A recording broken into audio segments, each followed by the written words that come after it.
Some of my most successful builds are tank builds. The best example for that would be the Balgorn and Hyperion. Both ships have been in a lot of fights, and well, to date they are still alive. Now, this is the Maelstorm. The Maelstrom is a active shield tank. This ship is very similar to the Hyperion because both ships are actually active tanks. The only big difference is that this is a shield tank while the Hyperion is a armor tank. And shield tanking and armor tanking are generally very similar, although both have their own advantage and disadvantage. Now let's take a look at the trait description. The ship has plus 5% large cannon damage, minus 5% large cannon activation time. The Maelstrom does not have any range or tracking bonus, so that might be a problem against smaller ships. And plus 7.5% shield boost amount. Very similar to the Hyperion. The Hyperion has plus 7.5% armor repair amount, and that makes both of these ships excellent active tanks. Now onto the attributes and fittings. 2 drones, 8 high slots, 4 medium, 6 low slots, 3 combat and 3 engineering rigs. Very good default defense. I've seen couple armor tank Maelstorms and well, that did not work well. The Maelstrom is a shield tank, so don't armor tank your Maelstorm. This ship's capacitor, well, on paper looks pretty good, with shield boosters being very capacitor hungry. The capacitor doesn't last that long, and the use of capacitor batteries, or when we get the capacitor boosters, will definitely improve this ship's performance. And of course today I would like to talk about the capacitor boosters a little bit. They are a very useful module that is currently in EVE Online, and at one point I think, and I'm actually very sure that we will get capacitor boosters in this game as well. Now let's take a look at this ship's fit. Currently almost 1.7 thousand DPS, 1688.63 to be more accurate. I like to use autocannons on the Maelstrom. It has decent range, decent tracking and decent optimal range, but because this ship doesn't have any bonus on tracking or range, it might be problematic to hit frigates, interceptors or cruisers that are orbiting outside of the web range. But when we get ammo, that should be improved. So definitely there is room for improvement on the autocannons. Now, in the medium slots I have 1 web, 1 scrambler, dual Nosferatus. The Nosferatus are there to maintain the capacitor, and in the low slots I have 3 large shield boosters, 1 capacitor battery and dual invulnerability fields. Now I kinda like this fit. It repairs a lot of shield, and it will be very fun to see how this will work if it had a capacitor booster. Now for the rigs, I used to use 3P combat engineering rigs, but now I changed that into 4P combat rigs.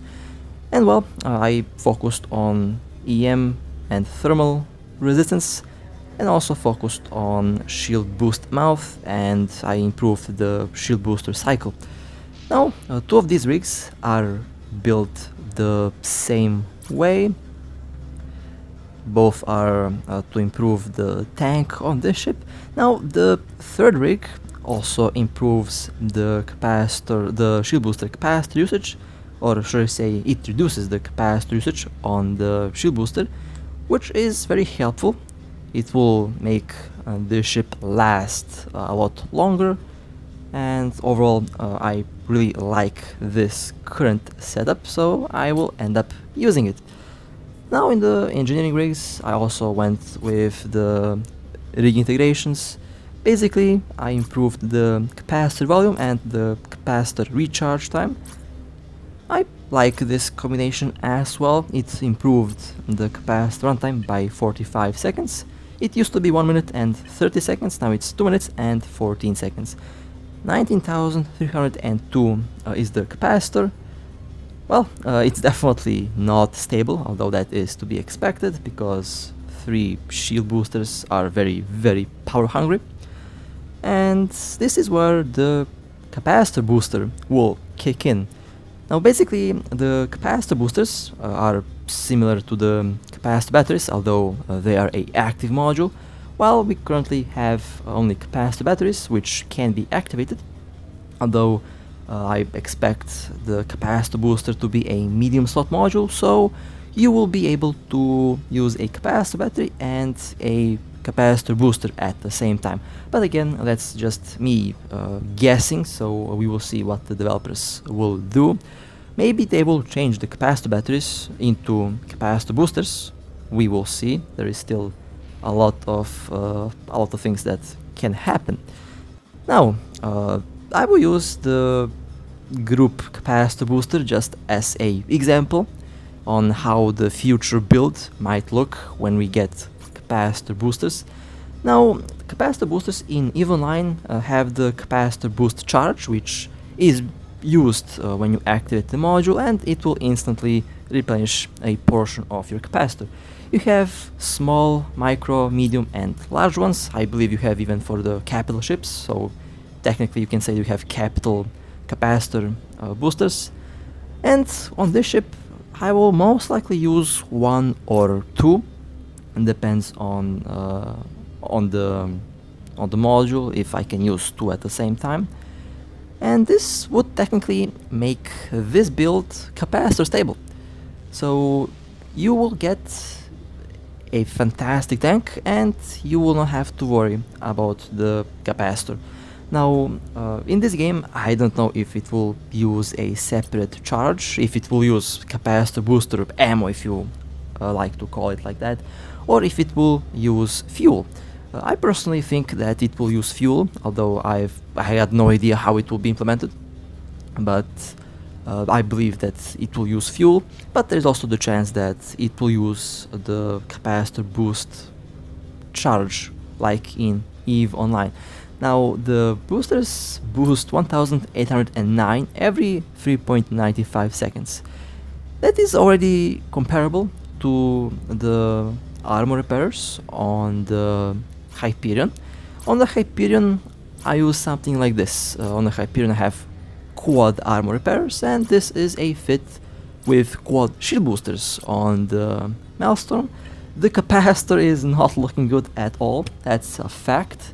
1 minute and 15 seconds with all 4 boosters up and running. That is kinda silly, but it boosts a lot of shield, and technically you can survive 60 seconds on a gate and jump. Now, in the future, the build with a capacitor booster will look like this, with one capacitor booster and one Nosferatu. Just imagine that the capacitor battery, the group capacitor battery, is the capacitor booster, just a placeholder until we get the actual thing, just to show you how it might look, or should I say how it probably will look when we get those modules. Now, let me just show you the active fit that I use on the Hyperion, although I think that most of you already seen this ship in action. So, on this ship I use quad armor repairs, and they repair around 3000 armor every 7 seconds. This ship also uses the exact same rig setup as the Maelstorm. Now the armor repairs will use a little bit less capacitor, and the cycle time on the armor repairs is a little bit longer. Let me just find the Nosferatus, that's 1, and this should be 2. Now, the Hyperion has a little bit more capacitor, 21,507, and the runtime is 2 minutes and 41 seconds, so 35 seconds longer than the Hyperion. So, by default, the Hyperion has a better capacitor, and of course armor repairs are easy on the capacitor. These are the rigs: maximum armor repair and resistance. So that's basically how I run the Hyperion. I actually use A types, but to be, to make the comparison fair, I swapped to C types. so that we get a more accurate number. Now let's go back to the Maelstrom and let's see the active stats on this ship. 76, 79, 80 and 78% resistance, which is really good. A little hole on EM, but it's nothing serious, it looks really good. DPS is the same, capacitor 2 minutes and 14 seconds. Speed is 210 meters per second. So yeah, this thing is actually not that slow. Although without a afterburner or micro updrive, it will be slow. All right, well, currently I have the idea to use the shield boosters in short cycles, only with the capacitor battery up and running. It has a decent additional capacitor upon activation, so it will definitely last for some time, and the tank looks really good so far. Honestly, I am quite happy with the result. The only thing that we need at the moment are capacitor boosters, and this thing would be ridiculous. And yes, I will actually use capacitor boosters on the Hyperion as well. So both of these ships will be super tanky. And that also solves the problem of Blood Raiders. Currently, the only ships that I am not able to fight one-on-one with these ships is a Balgorn, because the Balgorn will kill my capacitor, and without capacitor you don't have tank. With a capacitor booster, that will be solved, because then as long as you have fuel, as long as you have the capacitor booster charge in your cargo hold, you will have capacitor and you will have shield or armor, depends on which ship you fly. So I'm really looking forward to that module. I'm pretty sure that we will get that very soon. I just have that feeling, because it is the one thing that we miss at the moment, one of the modules that we miss in this game actually. Now let's see how this ship runs.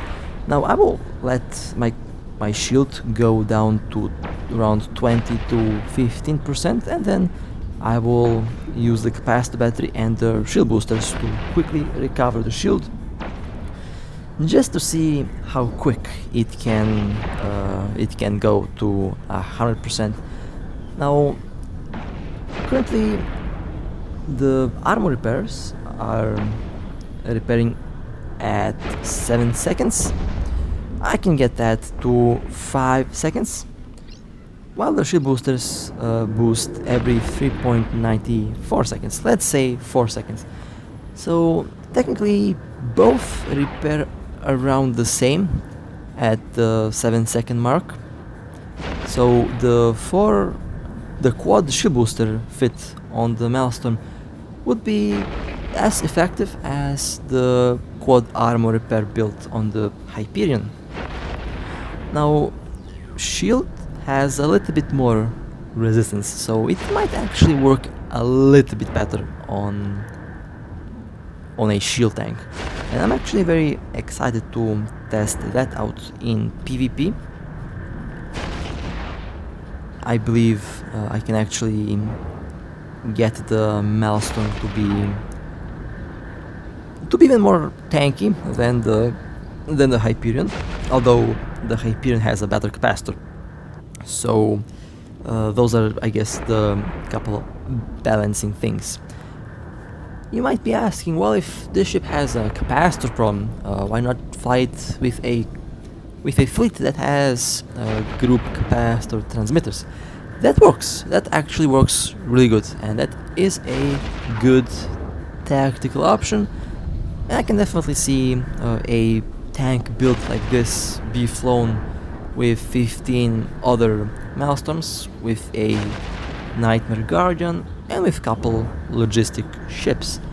And again, that is quite a difficult fleet to shoot down, especially if all of them are ridiculously tanked to the roof, like this ship. So a fleet like that is going to be difficult to shoot down. Same thing can be said about the Hyperion. I already tested out the Hyperion in that aspect, and it worked really well, which is a good thing. It allows us to play around with all the different fleet tactics. Although I haven't seen a Maelstrom fleet yet, I haven't seen a Hyperion fleet because most still use drones. Drone boats are the main ships in big fleets. For now, I expect that to be changed very soon, especially with the drone doomsday weapon. I like to call the drone bomb the drone doomsday weapon because of the panic that it caused upon its introduction. But I'm very excited for that module as well. Same can be said about smart bombs. Oh man, I can tell you there's going to be a lot of salt with smart bombs, especially once the AFK interceptors start getting destroyed. I can't wait for smart bombs. It's going to be fun. It's going to be fun.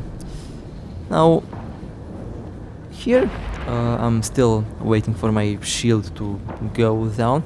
This ship has a lot of shield, and I actually love that fact, which makes me wonder why did I see armor tank Maelstorms. I actually see a lot of cursed builds lately. Not quite sure what's up with that, but yeah, unfortunately I've seen a lot of very cursed builds lately, and it makes me really sad. Not quite sure why. Why are so many cursed builds flying around? Maybe I should make a whole video about cursed builds. I think it will be hilarious.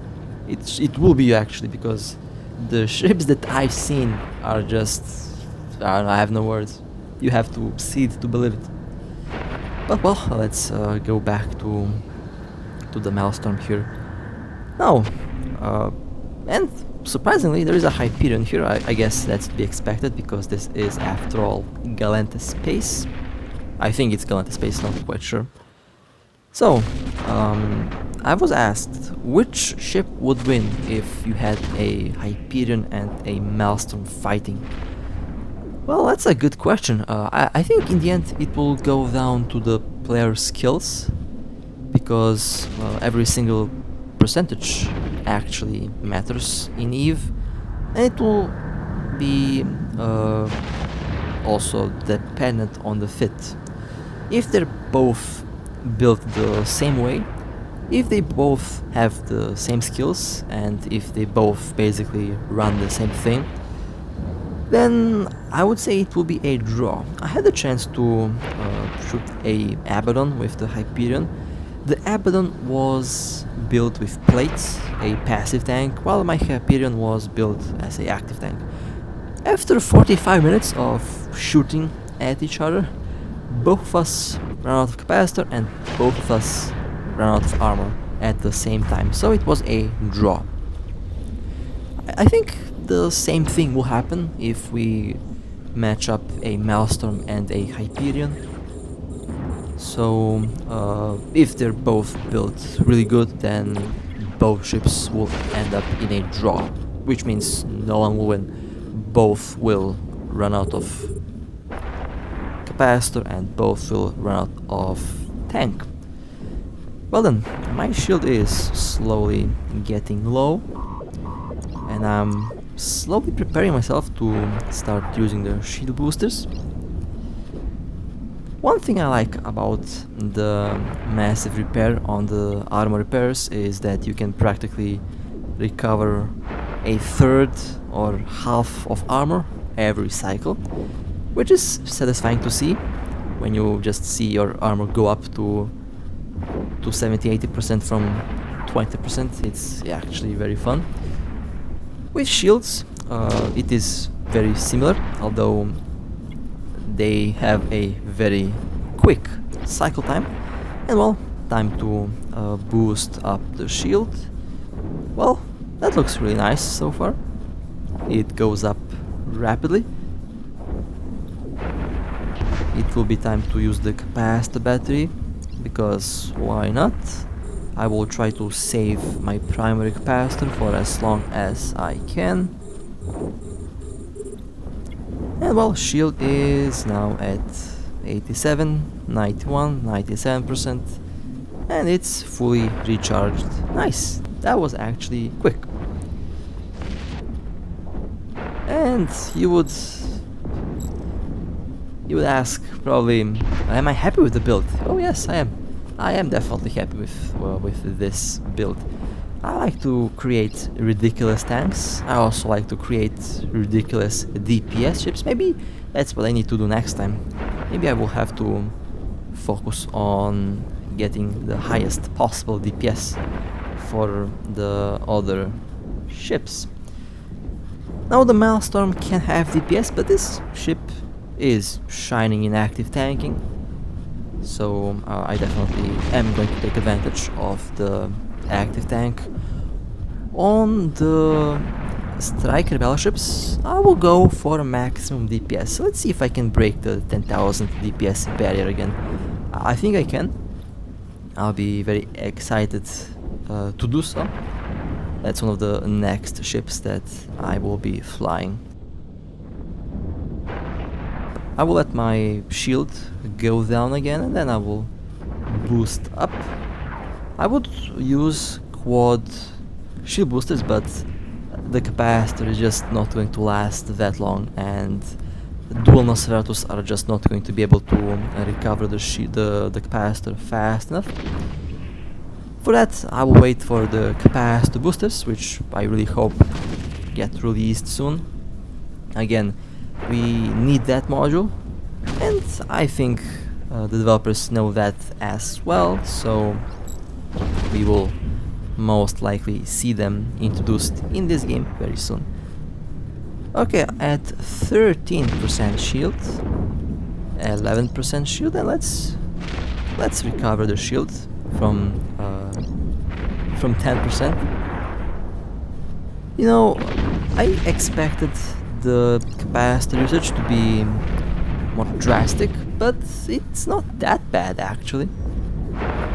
Although it's still not perfect. It's definitely not ideal, but it's close. It just needs the capacitor boosters, and then you don't have to worry about the capacitor on a active tank. Well then, shield has been fully boosted in a short amount of time. Now what's repairing faster? 7 seconds on the armor repairers, or 3.95 seconds on the shield boosters? Well, the armor repairers by default repair a little bit more, but they have the longer cycle time, and I compare that to the armor repairers. Basically, the shield boosters repair around the same amount as the armor repairers in 7 seconds. The shield boosters do that in 8 seconds, so that's technically 2 cycles.